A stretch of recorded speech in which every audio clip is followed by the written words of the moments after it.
水亀座のゴールドセイント。クールに徹して行動するのが水亀座の特徴、と言いつつ、実際は熱き思いを秘めているのが本来の姿と言える。そして師弟関係においては他の星座より深い絆があり、次世代へと受け継がれていく。今回はクールで熱い水亀座の歴代ゴールドセイントを解説していく。ゆっくりレ夢ムです。ゆっくりマリサだぜ。今回は歴代水亀座のゴールドセイントを解説していくぞ。クールってなんだろうね。どうした急に？いやね、セイントセイヤ自体が男らしく熱い作品なのに、そこにクールってどういうことなんだろうって思ってさ。クールっていうのは、クールに見せることがクールなんだ。単語の説明にその単語を使用するのはやめてほしい。本当は熱い男でもクールに見せることがクールになるんだ。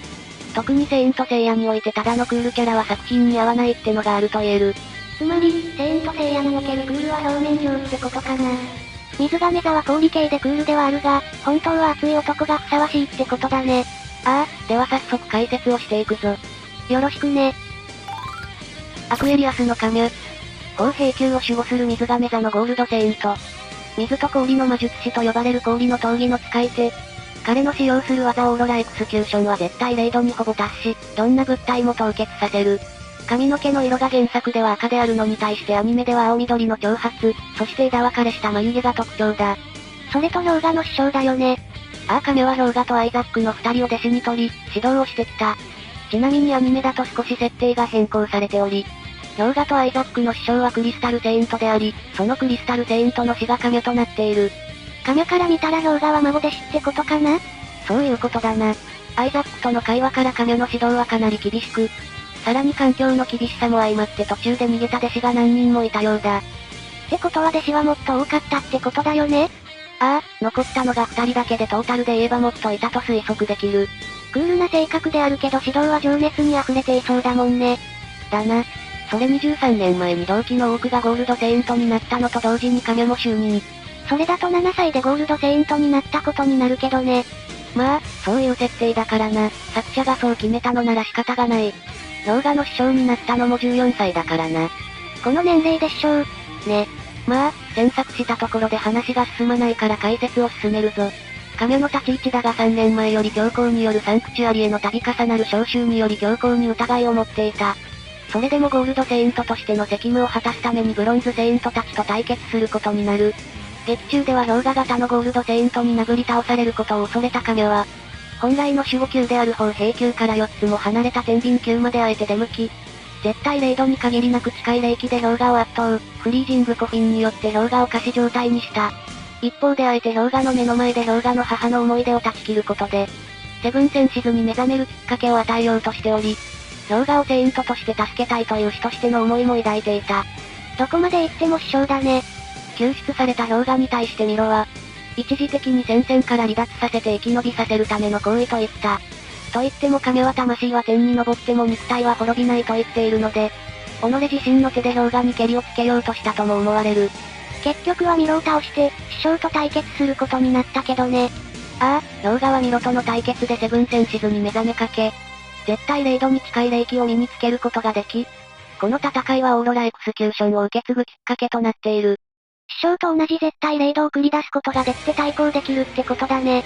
高平級での氷河との戦いでは、命を懸けて氷河を絶対0度にまで導くとともに、男なら戦いの中で筋を曲げることなく最後まで自分の立場で戦い抜くことを教えた。激闘の中で絶対0度に目覚めた氷河が得得した。オーロラエクスキューションによって全身を凍結されて倒され、死の瞬間まで氷河を見守る師としての言葉を残し散ることになった。これ以上ない師匠としての最後だね。そうだな。次に登場するのはハーデス編だ。ハーデス編ではシオンらと共に復活し、シュラ、サガと共に変わらぬ実力を見せつける。ハーデス側に寝返ったふりをして12級に攻め入って釈迦に資格を奪われていた。そのせいでハーデス城消滅間際に氷河と再会した際に、目が見えない状態であったが、氷河の声で彼の位置を察して微笑みかけ、氷河への眼差しは変わらないまま消滅していった。OVA ではその拳が何のためにあるかを教えつつ消滅した。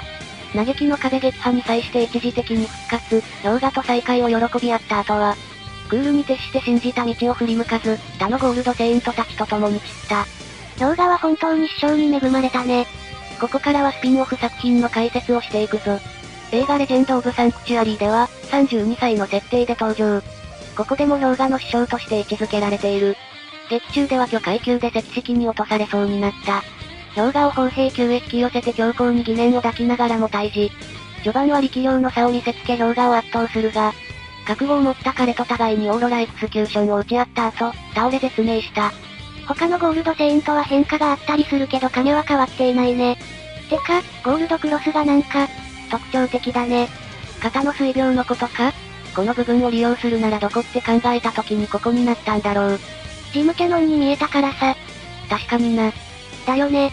セイントセイヤソウルオブゴールドでは他のゴールドセイントと同様に復活するも、アスガルド陣営についた動きをしたためゴールドセイントたちと戦うことになる。そこではミロとシュラを全力で迎え撃った結果、二人が倒れる要因となっている。ミロとは親友の関係なのにね。最終的にはミロと和解し、肉体が消滅する瞬間には残す言葉もなく浄土へと去っていった。ゴールドセイントの仲がわかる作品だよね。セイントセイヤエピソード G では、主人公であるアイオリアをフォローする関係が伺える。続くエピソード G アサシンでは、現世の復活に失敗し、半ば暴走状態で厳島神社に封印されていたがゴッドクロスを身にまとい復活。水亀座のゴールドセイントを受け継いだ氷河と激突した結果、さらに死の淵から蘇ったアイザックによって正気を取り戻した。スピンオフでもいろんな亀が書かれているね。さて、ここからは彼の技を見ていこう。ダイヤモンドダスト。手から雪の結晶を放つ。氷を操るセイントの基本技。真似しやすい技の代表だね。フリージングコフィン。氷の棺を作り、相手を閉じ込める技。決まったら脱出は不可能とされる技。と言っても、天秤座のゴールドクロスで棺を破壊したり、天気星グリフォンのミーノスが素手で壊しているけどね。次に行くぞ。カリソー。指先から氷の輪を放ち敵の動きを封じる。その効果として圧迫による行動阻害と思われる。オーロラエクスキューション。両手を合わせ、水病をかたどった構えから絶対0度の氷のレーザーを放つ氷系最大の必殺技。相手を巨大な陶器の竜巻で飲み込んで凍結させる効果がある。これも真似のしやすさが相まって人気の技だよね。オーロラアナイアレイト。セイントセイヤエピソード G アサシンで使用した技。ゴッドクロスを着て元老魔人権に侵された亀が、憎悪と共にコスモを増幅させ放ったオーロラエクスキューションの上位と思われる技。熱力学第3法則を無視した到達不可能な絶対0度を超えた陶器とされる。法則をねじ曲げる威力ってやばいよね。やばいな。なんかこうしてみると、亀って師匠として理想的な立ち振る舞いで、技も真似しやすくて、ゴールドセイントのキャラ人気が上位に来るのもわかる気がする。さて、亀はここまでにして次の水亀座のゴールドセイントの解説に移ろう。アクエリアスのミストリア。セイントセイヤ冥王神話ネクストディメンションに登場する水亀座のゴールドセイント。水亀座のルールと言ってもいいクールな性格の人物と言いつつも、亀に比べてやや好戦的ではある。セイントセイヤという作品においてクールって難しい気がするけどね。劇中での登場は、クロノスの力を借りて現代からワープし、砲兵級へと落下した氷河と対決。状況を説明するも耳を貸さず、氷河を凍結させた。それを氷河は破ることで再戦。水亀座のゴールドクロスを凍りつけたら氷河を認めアテナを引き渡すと語り、互いにオーロラエクスキューションを打ち合う。伝統のオーロラエクスキューションの打ち合いだね。その結果、仙台ゴールドセイントに対し恐縮した氷河が、実力を出し切れず倒れるもミストリアのゴールドクロスも凍結。勝負に決着をつけようとするもオデッセウスの毒蛇に気がつき、戦いを中断。氷河の意識を新王天で回復させ彼を時代の水亀座だと認め、アテナをタクシ級の通過を許可、魔活級への道を譲った。亀の時みたいに命のやり取りに発展しなかったのは良かったね。彼の技も見ていこう。ホーロドニースメルチ。巨大な陶器の竜巻で飲み込んで凍結させる技。オーロラエクスキューション。亀と同様、水亀座伝統の技。以上だ、というわけでサクサクいこう。アクエリアスのデジェル。セイントセイヤザロストキャンバス冥王神話に登場する水亀座のゴールドセイント。セイントの中では珍しくメガネをかけるのが特徴で髪の色はアニメ版と同じ緑髪。デジェルの名の由来は雪解けを意味する。ゴールドセイントの中でも知恵者と言われ、自身の守護する砲兵級の書庫に大量の書物を有している。また、その頭脳から教皇の星見の助手を務めるといった教皇に近い人物でもある。軍師的な立ち位置ってことかな。常に冷静沈着であり、ハーデス城への進軍の際、血気盛んに攻撃しようとする同子たちに、結界による多くの被害を予測して諌めている。だが、身内のことになるとすぐに熱くなって冷静さを失う水亀座特有の気質を持っている。ここは伝統として引き継がれているのかな。と言っても実力は本物で、大会を一瞬で氷結させるほどの闘気を操る実力者でもある。劇中での活躍だが海王ポセイドンの助力を得るために氷の大地ブルーグラードへ向かう任務を与えられる。ここではスコーピオンのカルディアと同伴し、目的地に向かうもすでに冥王軍の手が伸びており、廃墟と化していた。友でありブルーグラード領主の息子ユニティがその案内人となり中央神殿にたどり着くも、その直後天狼星ワイバーンのラダマンティスが登場。ユニティはラダマンティスの強肩に倒れた。2対1でラダマンティスに対応するもカルディアが一人で相手をすると主張。デジェルも本来の目的のために彼に任せ、海王の前と急いだ。海王の間にはシードラゴンとなっていたユニティと姉のセラフィナ。ユニティを倒したデジェルであったが、戦いの中でポセイドンがセラフィナの体を介して暴走。任務を遂行するためにユニティにオリハルコンを託し、デジェルはポセイドンの暴走を止める。その際、デジェルによってアトランティス全てを覆うほどの氷に包まれたことを最後に彼の一生は終えた。亀は師弟関係で、デジェルは友のために。ってことだね。クールでありながら熱い思いを秘めた水亀座らしいと言えるな。だね。彼の技も見ていこう。ダイヤモンドダスト。氷を操るセイントの基本技。ダイヤモンドダストレイ。絶対0度のダイヤモンドダストを放ち、さらに極低温の状況で巻き起こる光の乱反射による光線で攻撃。ホーロドニースメルチ。巨大な陶器の竜巻で飲み込んで凍結させる技。オーロラエクスキューション。水亀座伝統の必殺技。伝統だね。グランカリソー。氷の輪で絶対0度に近い低温と極度の圧力を与え敵を締め付ける。フリージングシールド。絶対0度の巨大な氷の盾を展開。相手の攻撃を防ぐだけでなく、そのまま氷を相手に迫らせ対象を氷漬けにすることも可能。ゴールドセイントのクロスさえも凍らせるほど。以上だ。では次のセイントに行こう。アクエリアスの時貞。セイントセイヤオメガに登場する水亀座のゴールドセイント。歴代の水亀座のゴールドセイントは氷を操るセイントであったが、彼は時間を操るセイントである。というのも元は時計座のシルバーセイントであり、黒幕のメディアから水亀座のゴールドクロスを渡されたことでまとった。この辺はスコーピオンのソニアと近いね。てか氷から時間って大きく変えてきたね。このあたりはイメージ次第だが、氷で固定を発展させて時間で止めるといった置き換えをしたと思われる。別作品でも似たような解釈しているよね。話を戻すがこの水亀座のクロスには呪いがかけられており、彼自身の自我が抑え込まれる措置が組み込まれ洗脳されることになる。劇中では時間を操り敵の動きを相対的に遅くする能力でライブラの幻部を苦戦させるも、ゴールドクロスを半ば強引に着用させられていたことや、コスモを過剰に消耗してしまったことがたたって敗北したかに見えたが、強引にコスモを暴走させ、ハルトという方を異空間に引きずり込み消え、時間の果てと呼ばれる異空間で対峙した。限界まで体を酷使していたはずの時貞だったが、異空間の作用によって力が強大化、そして自らの意志による戦闘を開始。ハルトたちを追い詰めるものの、セブンセンシズへの覚醒を果たしたハルトに敗北した。ちなみにこの時点で死亡したかに見えたが、続編のセイントセイヤオメガ覚醒にて復活している。彼の技も見ていこう。時間剣。時間を操り、当たったことすら気づかせず相手にダメージを与える。ザワールドかな？似たようなものと思えばいい。時間逆行。時の流れを巻き戻し、自身のダメージを回復させる。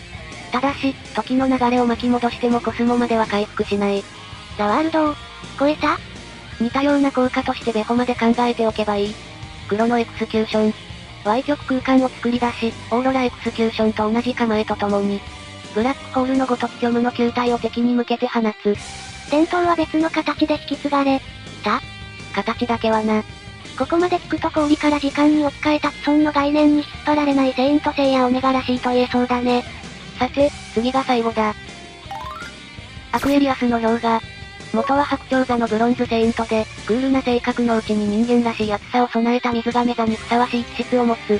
亀の弟子で聖夜たちと一緒に戦ってきた頼りになる仲間だね。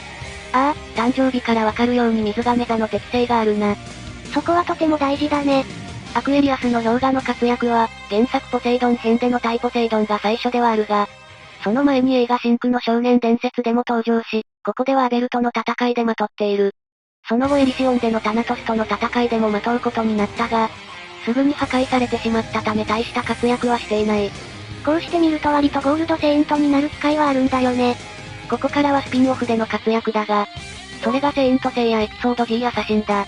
本作では亀の後を継ぎ水亀座のゴールドセイントとなった氷河が登場。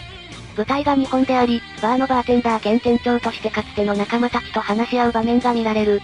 と言っても、水亀座のゴールドセイントとしての活躍はもちろんあり、火の海となった町を一瞬で凍結させ、その力を思う存分発揮している。余談であるが本作ではパパになっている。娘の名をとっさではあるが、母の名であるナターシャと名付け、親バカに興じている。水亀座をまとった活躍もそうだけど師弟というか、親子の愛情が見えて氷河らしくていいね。だな。必殺技も見ていこう。ダイヤモンドダスト。氷河が一番よく使用する基本技。ホーロドニースメルチ。巨大な陶器の竜巻で飲み込んで凍結させる技。オーロラエクスキューション。師匠を打ち破った伝統技。フリージングコフィン。氷の棺を作り、相手を閉じ込める技。氷河は壁として使ったりした。カリソー。指先から氷の輪を放ち敵の動きを封じる。氷系の技は大体抑えているね。というわけで今回は以上。最後に一言いいかな。どうした？氷系のキャラって他の属性よりもっと強くていいと思うんだよね。他作品だと氷系を別の解釈としているな。大グレン氷林丸とか本当は空間のあらゆる物体を完全に氷結させたりするし。時貞みたいに時間を操り、空間ごと止めるとかやったりするな。氷系の解釈は作者の腕次第だね。では、ご視聴ありがとうございました。